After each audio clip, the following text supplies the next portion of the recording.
Salut tout le monde. Alors cette vidéo elle fait suite à la précédente, celle qu'on avait faite avec Gary. Donc c'est celle où on avait fait un test de consommation, de différence entre sa Model Y propulsion et la mienne.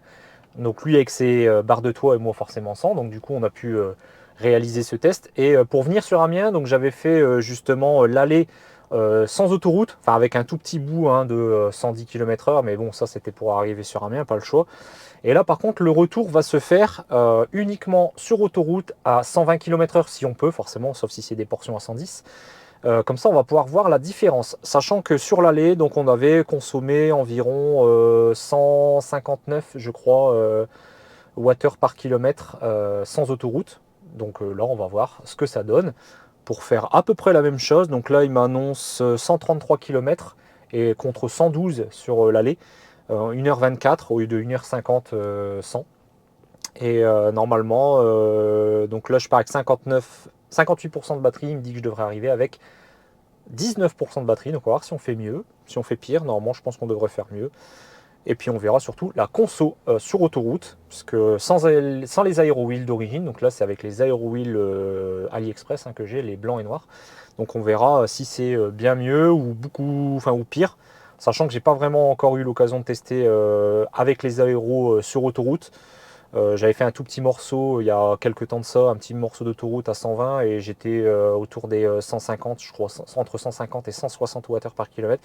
Mais il faisait 10-12 degrés. Bon, là il fait 9, ça s'est réchauffé par rapport à ce matin où il faisait que 5-6. Donc bref, on va se lancer et puis on verra le résultat sur 133 km de parcours.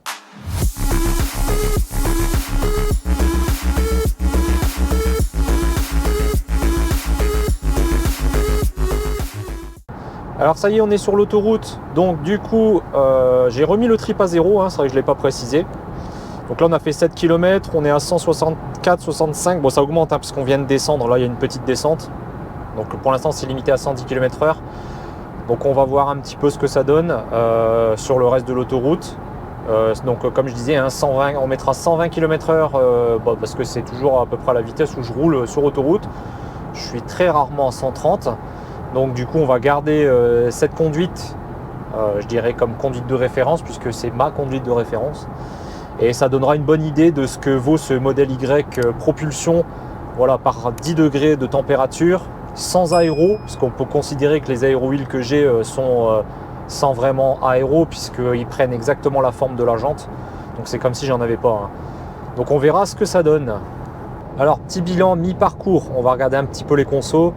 Il nous reste 57 km à parcourir. Alors normalement, j'espère que vous voyez bien, donc 78 km parcourus, 181 watts par kilomètre, donc toujours à 120 km/h. Alors ça monte, ça descend l'autoroute, donc forcément parfois on monte à 190 watts, des fois on descend à 180 watts.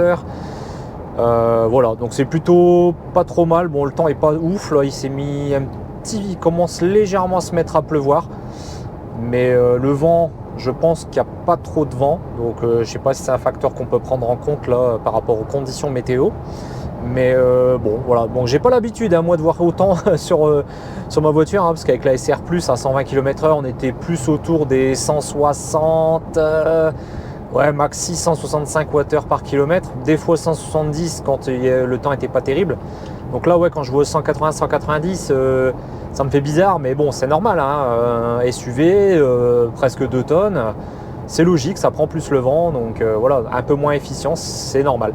D'après ce qu'on peut voir par rapport à la concurrence, c'est que en fait c'est pas trop mal, 18 kWh au 100 à 120 km/h, c'est même vraiment pas mal.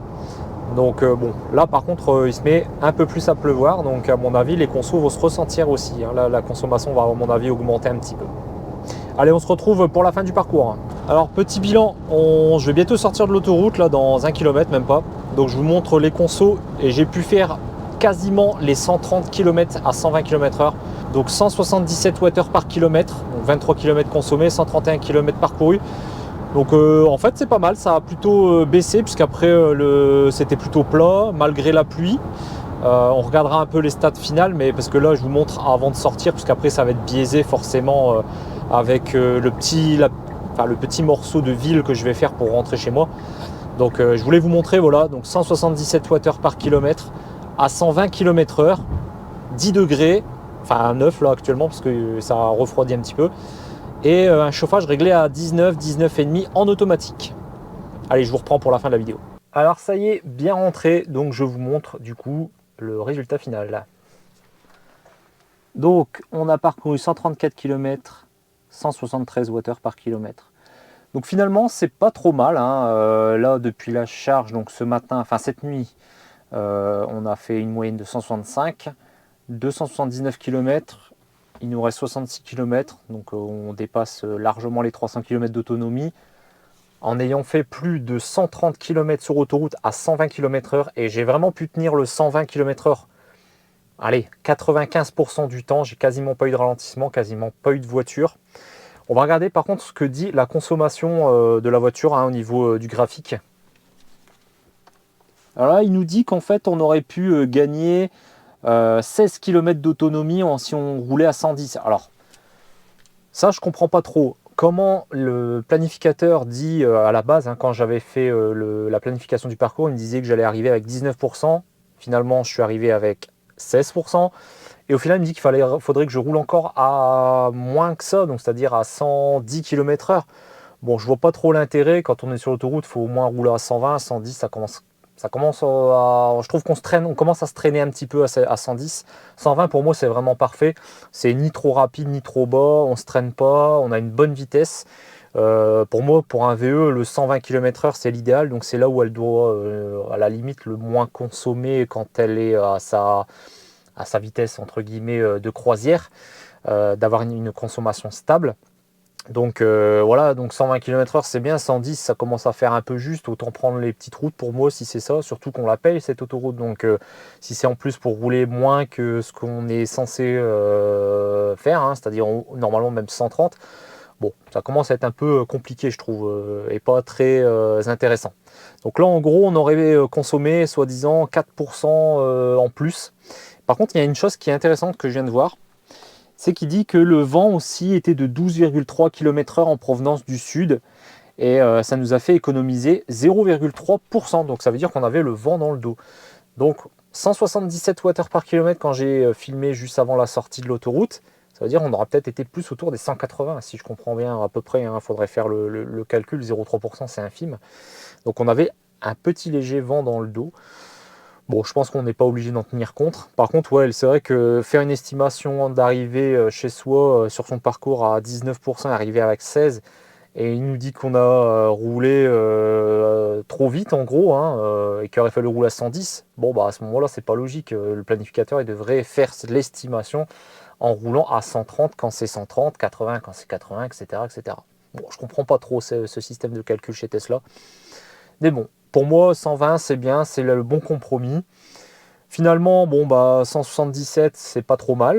Pour un SUV de quasi 2 tonnes, c'est plutôt bien, même si c'est vrai, comme je disais hein, il y a tout à l'heure, je suis pas habitué à des consos comme ça. Moi, je suis plus autour des 160, 165, mais ça, c'était la SR+, hein, qui faisait ça, c'était plus efficient. Mais bon, avec une batterie plus petite de 55 kWh, là, 60 kWh, on s'y retrouve. Au final, on fait quasiment le même nombre de kilomètres global, hein, de 0 à 100%, on va dire. Voilà, bon, en tout cas j'espère que cette petite vidéo vous aura plu. N'hésitez pas à mettre le petit pouce bleu, vous abonner, la cloche, et comme d'habitude, moi je vous dis à très bientôt pour d'autres vidéos sur la Tesla, sur des accessoires et aussi sur l'énergie solaire évidemment. Allez, à bientôt tout le monde, ciao.